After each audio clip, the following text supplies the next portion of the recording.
Dr. Ciara Kelly 3 weeks to go in our countdown to the Leaving Cert, and to be honest, I'm starting to feel the pressure myself when I see that written down in black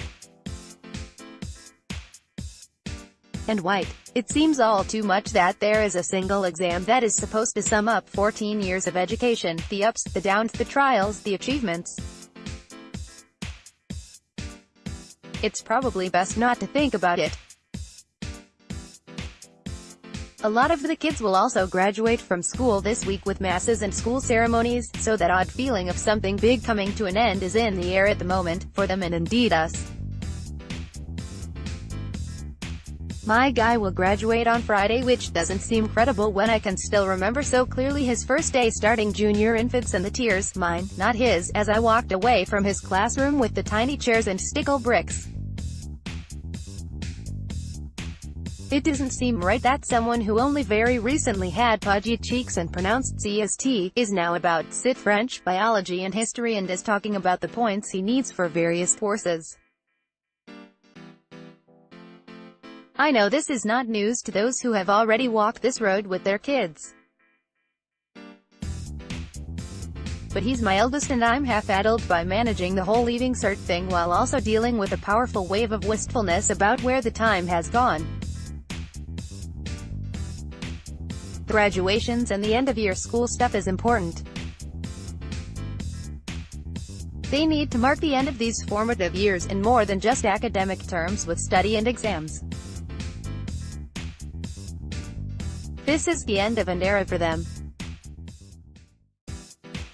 And the friends they've made and the experiences they've had over the past 6 years will become an integral part of the person they're becoming as an adult.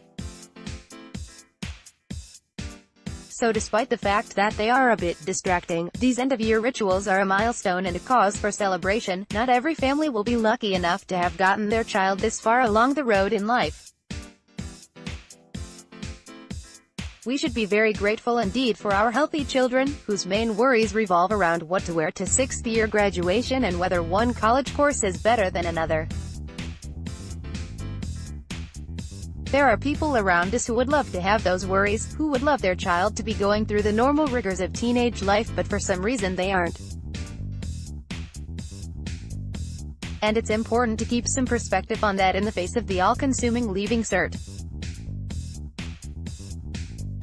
So allow them a bit of guilt-free time this week to acknowledge that they're leaving this group that they have gone through so much with over the past 6 or more years. To feel that excitement tinged with sadness. The friendships they have made and lost and remade. The loves and laughs they have experienced. The rites of passage they have gone through. They have felt alone. They have felt they belonged. They have felt confused and oh so sure and certain. There is a real beauty in watching the child grow into the adult, and I think this week they should be allowed to do that without it being about the countdown to the first Wednesday in June. Or perhaps it's not just they who need time this week to reflect, it's us as parents. I know I love all my 4 children fiercely and absolutely equally, but there's something singular about your relationship with your eldest child. They are your little pioneer, always the first to do the things you subsequently take for granted with your younger children. You go through things for the first time together with them. They are the first to go to school, the first to do exams, the first to graduate, perhaps the first to go to college. You grow up as the parent, as they grow up as the child. Some people say you make your mistakes on them, which may well be true, but you're also feeling your way along the steep learning curve of parenting with them. They are your guide as much as you're theirs. I promise I'll get back on track about the run-up to the leaving next week. But this week, let us celebrate what they have achieved already in getting this far.